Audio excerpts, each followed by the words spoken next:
سلام دوستان، امیدوارم حالتون عالی باشه. من حسینم، خوش اومدید به یک ویدیو دیگه از کانال خودتون. داخل این ویدیو هم میخوام بریم سراغ پارت پنجم بازی کریپتوی لجند آف ymir. قبل اینکه حالا ویدیو رو شروع کنم چند تا نکته بهتون بگم. ببینید دوستان، من خودم این بازی رو شروع کردم و روزی 1 ساعت 2 ساعت براش وقت میذارم و آفلاین مودش هم حالا اون 8 ساعتی که هست رو میذارم خودش بازی کنه و کلا 1-2 ساعت فکر نمی‌کنم بیشتر روزی براش وقت بذارم. و کلا اصل بازی جوریه که شما باید وقت بذاری و فارم کنی، سیستم روشن باشه، چندین ساعت پشت سر هم 8 ساعت 10 ساعت بشینی پای بازی فارم کنی. من خودم این تایما رو نمیتونم بذارم، ولی با این حال دوست دارم این بازی ادامه بدم، حتی اگر تا 1 ماه دیگه 2 ماه دیگه هم درآمدی برام نداشته باشه. دوست دارم آقا ادامهش بدم این بازی رو. و اینکه شما به خودتون بستگی داره ادامهش بدید یا نه. تا الان فکر می‌کنم من خودم 20 روز وارد شدم و فعلا هم درآمدی نداشتم. یه سری افراد از من 10 روز قبل‌تر وارد شدن، بعضیاشون تونستن یه سری آیتم به دست بیارن و حالا چند تا وی میکس به طور مثال بفروشن. بعضی هم هنوز مثل خودم هیچ درآمدی نداشتن تا حالا. و اینکه بسته به خودتون داره که بخواید ادامهش بدید یا نه. و اینکه نکته بعد اینه که آقا خیلی در مورد این بازی دیگه آموزش نمیذارم، فقط گفتم یه 5-6 تا پارت براتون بذارم که افرادی که دوست دارن بازی رو یاد بگیرن و حالا اگر درآمدی بهمون داد بازی در آینده بتونیم یک مقدار درآمد کسب کنیم. و یک سری چیزای کلیدی و حالا یک سری نکات رو بهتون میگم. فکر کنم 2 تا ویدیو 20 دقیقه‌ای ازش داشته باشیم که حالا هر کی حالا آموزشا رو دید تو این حالا چند تا پارت دیگه متوجه میشه همه داستان بازی رو و خودش دیگه همه کارهاشو میتونه داخل بازی انجام بده. داخل این ویدیو هم میخوام بپردازیم به آموزش ساگای بازی. 2 قسمت از حالا ساگای بازی رو میخوام بهتون آموزش بدم، انجام دادنشون رو. و این 2 تا ساگای بازی خیلی مهم هستن. یکیش که التیمیتتون، یک پاور اصلیتون رو براتون فعال میکنه، قدرت اصلیتون رو براتون فعال میکنه، و یکی دیگه هم باعث میشه که شما ریجن ترید و ترید استیشنتون فعال بشه و بتونید حالا آیتم هاتون رو داخل مارکت خرید و فروش کنید، یا حالا وی میکس به دست بیارید یا حالا جم به دست بیارید. خب دوستان، وارد بازی میشید، از بالا سمت راست روی علامت وای ضربه میزنید. داخل قسمت بعدی یه دونه قسمت ساگا براتون باز شده که روی این قسمت ضربه میزنید. و اگر این قسمتی که حالا میخوام بهتون آموزش بدم توی بخش ساگا براتون باز نشده و حالا همه این قسمت ها میشه گفت براتون قفل هست، خب شما باید بالا سمت راست داخل صفحه اصلی خط داستانی بازی رو جلو ببرید که براتون باز بشه. اینو حتما در نظر داشته باشید. خب اولین کوئستی که میشه گفت به طور مثال میخوام بهش بپردازیم این هست که التیمیتتون رو فعال میکنه که 9 تا هم مرحله داره و مرحله هاش شما یک به یک باید انجام بدید طبق چیزی که گفته، و اینکه با هم میریم جلو انجام میدیم مراحلش رو.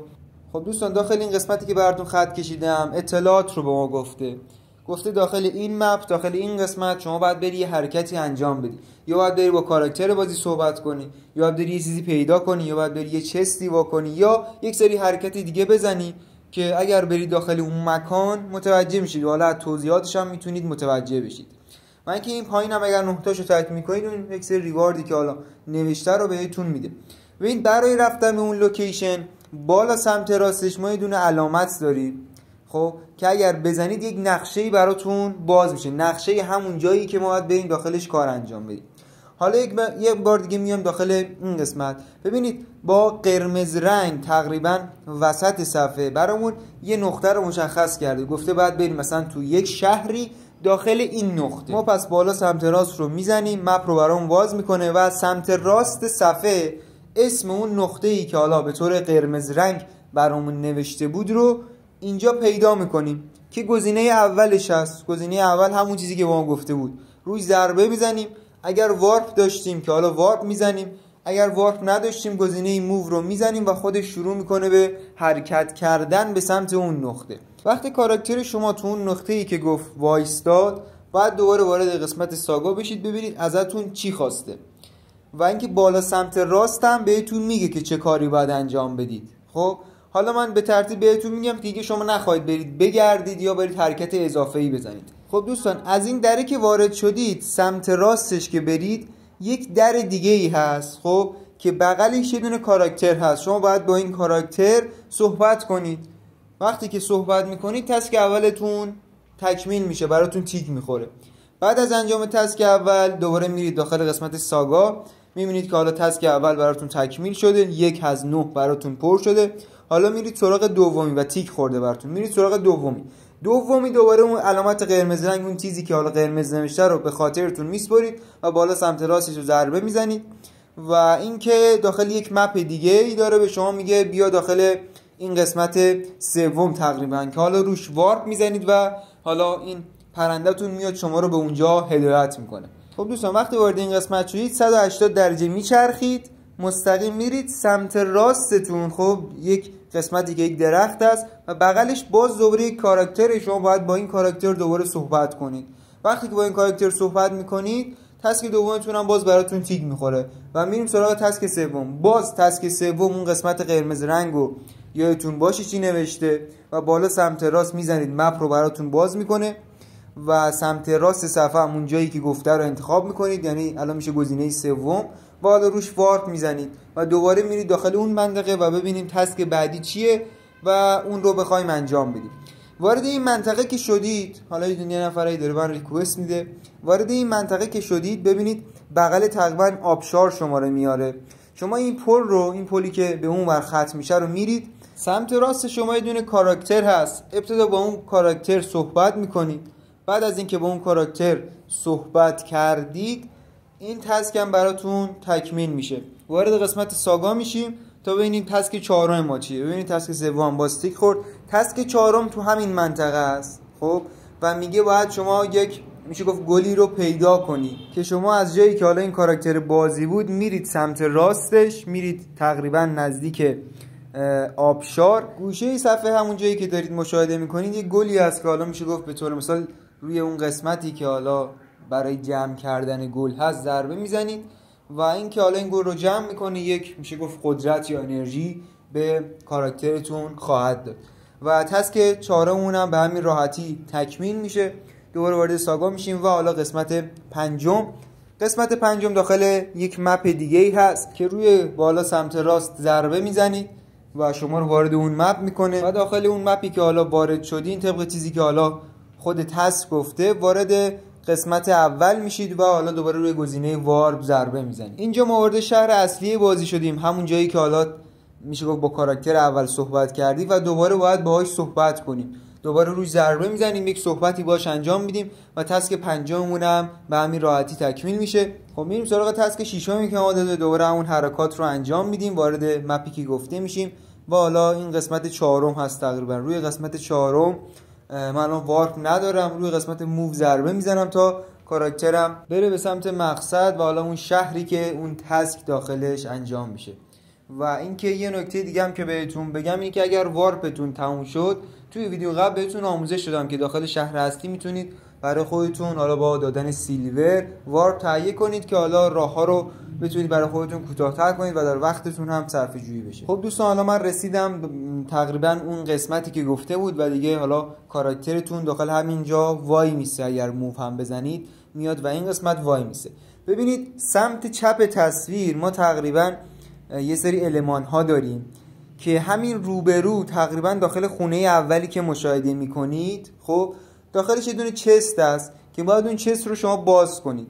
همین سمت چپ رو مستقیم میاید و اینکه میشه گفت داخل خونه اول یه دونه چست است، اون چست رو شما میرید و بازش میکنید و این تسک هم براتون تکمیل میشه. و اینکه این پله ها رو بیایید بالا سمت راستتون تقریبا اون چست رو راحت مشاهده میکنید که اینجا هست و اینکه چست رو باز میکنید به همین راحتی این تسک براتون انجام میشه. خب میرسیم به تسک هفتم بازی. تسک هفتم بازی هم مثل قبلیا اون منطقه‌ای که حالا براتون مشخص کرده رو انتخاب میکنید و حالا یا وارپ میزنید یا شروع میکنید به حرکت کردن به سمت اون منطقه. داخل این منطقه که اومدید باز 180 درجه شما میچرخید، پشتتون یه چند تا خونه است، اون خونه ها رو تقریبا میرید تا برسید به آخر. اون آخر یه دونه درخت بزرگه، خب که یه دونه کاراکتر بغلش وایستاده که شما باید با اون کاراکتر صحبت کنید و این تسک هم براتون تیک میخوره به همین راحتی. پس بغل درخت، این درختی که حالا بزرگ است، یه کاراکتره، با کاراکتر صحبت میکنید و تسک هفتم این ساگا هم براتون تیک میخوره. خب دوستان متاسفانه تسک هشتم و نهم رو حالا اون موقعی که داشتم ویدیو ضبط میکردم قطع شده و حالا داخل ویدیو نیافتاده ولی تسک 8 9 هم خیلی راحته و اصلا کار خاصی نداره. تسک 8 تقریبا شما باید برید یه قسمتی که گفته و اگر روی وارپ یا موو ضربه بزنید شما رو هدایت میکنه داخل اون قسمتی که حالا تسک بازی اونجا هست. اونجا یه دونه کاراکتر هست خب که شما میرید باهاش تقریبا وارد مبارزه میشید و حالا کاراکتر خیلی قویه، شما نمیتونید شکستش بدید. اونجا با اون کاراکتر حالا مبارزه میکنید، بعد از حالا انجام مبارزه و حالا کارهایی که بهتون میگه رو داخل مبارزه انجام میدید و اینکه بعد از 1-2 دقیقه حالا باز دوباره اون کاراکتر اصلی بازی که حالا داره با شما مبارزه میکنه صحبت میکنه با شما و میره و دیگه این تسک 8 هم میشه گفت براتون تیک میخوره و تسک 9 هم شما باید برید پیش اون کاراکتر اصلی بازی و اینکه همونی که حالا تسک رو ازش دریافت کردید و بعد از اون آلتیمیت شما براتون فعال میشه. دوستان آلتیمیت یا پاور اصلی یا قدرت اصلیتونم سمت چپ صفحه زیر تقریبا خونتون یک نوار زرد رنگ میاد که اون نوار زرد رنگ رو شما مشاهده میکنید با زدن انمی اون نوار زرد رنگ پر میشه و اگر با آخر برسه یه دکمه پایین سمت راست براتون ظاهر میشه و بزرگ هم هست که متوجه میشید خودتون و این پاور اصلیتونه. با میتونید حالا میشه گفت قدرت اصلیتونه، آلتیمیتتونه که میتونید رو انمی ها بزنید و اگر انجامش ندید براتون فعال نمیشه و حالا برای من تیک خورده و حالا فعال شده. میریم سراغ قسمت بعدی، ساگای بعدی که توی از سمت چپ توی بخش سوم هست که اگر شما تقریبا خط داستانی بازیتون رو فکر میکنم اگر به 8C برسونید براتون باز میشه و اینکه روی این هم ضربه میزنید. این هم مثل همون قبلی، مثل سابقه قبلی یک سری حالا کارها باید انجام بدید که دوباره مثل قبلی روی ویدیو بهتون نشون میدم که کجا برید و چه حرکتی بزنید. پس بالا سمت راست ضربه میزنیم، وارد حالا شهر اصلیمون میشیم. اینجا روی گزینه آخر که حالا گفته وارپ میزنیم. حالا من رفتم وارپ خریدم، روی قسمت وارپ ضربه میزنیم و حالا ما رو هدایت میکنه به اون منطقه. داخل این منطقه که اومدیم تقریبا ببینید یه خونه پشت سرمونه خب که یک کاراکتر جلوش وایساده، همین کاراکتری که میبینید. تقریبا این کاراکتر رو باهاش صحبت میکنید و تسک اول براتون تیک میخوره. خب تسک بعدی روی بالا سمت راست نقشه ضربه میزنیم داخل این شهری که به ما گفته، میایم روی قسمت دوم وارپ میزنیم و وارد این منطقه میشیم. داخل این شهر که اومدیم تقریبا سمت چپمون خب یه برجکی که هست، یه کاراکتر اینجا وایساده که شما میتونید ازش حالا بیاید خون بخرید، وارپ بخرید و غیره. بغلش یه علامت تعجب داره، رو اون میزنید و حالا تسک دومتون هم کامل میشه. تسک سوم بهتون گفته باید یه دونه گاری پیدا کنید. گفته توی 4 راه اصلی شهر یه دونه گاری هست داخل همین شهر که باید اون گاری رو پیدا کنید. خب دوستان برای رفتن به سمت گاری و حالا پیدا کردنش خب از این دروازه‌ای که داره شهر خارج میشید. این دروازه رو که اومدید بیرون سمت راستتون یه دونه پل هست. این پل رو میرید رو پل رد میشید و حالا میرید اونور این حالا رودخونه‌ای که هست.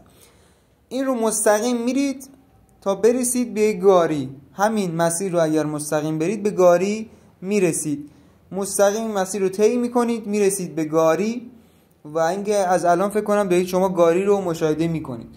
روی حالا علامتی که حالا براتون میاره ضربه میزنید و این تسک هم براتون تکمیل میشه و میریم سراغ تسک بعدی بازی.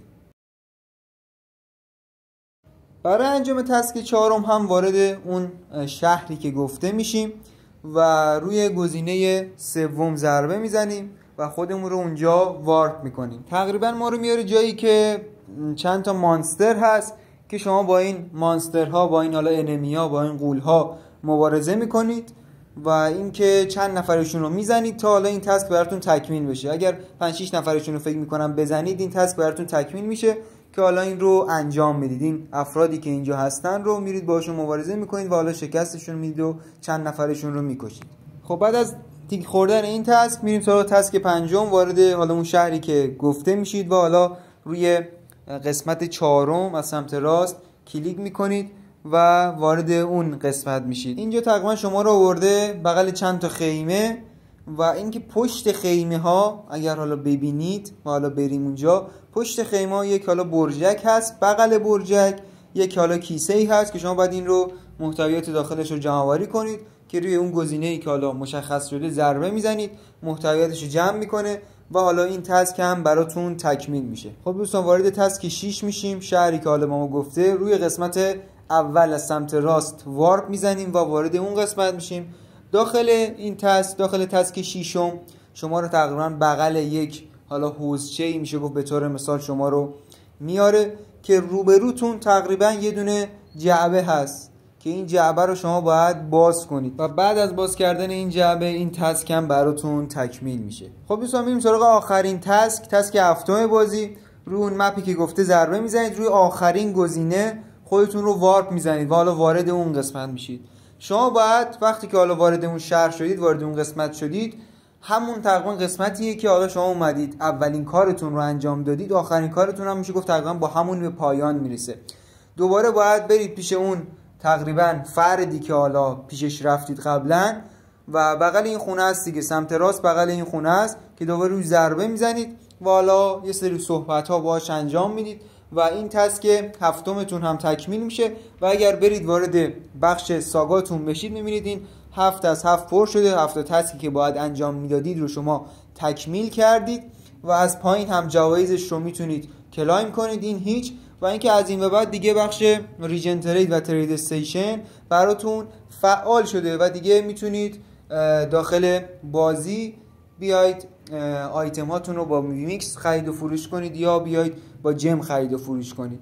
و اینکه اگر هم بالا سمت راست روی قسمت وای ضربه بزنید میبینید که آقا ریجن ترید و ترید استیشن براتون فعال شده و دیگه میتونید داخلش حالا ترید انجام بدید. یک سری وسایلی که حالا دارید و حالا غیر باوند هستن رو میتونید اینجا برای فروش بذارید و حالا اونها رو بفروشید. داخل قسمت ریجن ترید که حالا با تقریبا میشه گفت با ویمیکس خرید و فروش میشه، شما هر چیزی رو اونجا نمیتونید بفروشید. و اینکه طبق چیزی که من شنیدم شما فقط روی سیستم میتونید داخل ریجن ترید فعالیت کنید. حالا نمیدونم درست هست یا نه، چون خودم حالا فعلا آیتم خیلی به درد بخوری نگرفتم که بتونم حالا اونجا بفروشم، ولی افراد اینو میگن. حالا من خودم فعلا آیتمی نگرفتم که حالا ببینم رو گوشی میشه فروخت یا نه، ولی طبق چیزی که بقیه میگن و حالا دیدم که حالا آموزش میدن اینه که آقا میگن روی سیستم فقط میتونی از ریجن ترید استفاده کنه، پس این رو حواستون باشه. و اینکه آیتماتون هم دارم میگم روبروش نه داخل پرانتز نباید زده باشه باوند. اگر بزنه باوند یعنی شما این آیتم رو اصلا هیچ جا نمیتونی بفروشی.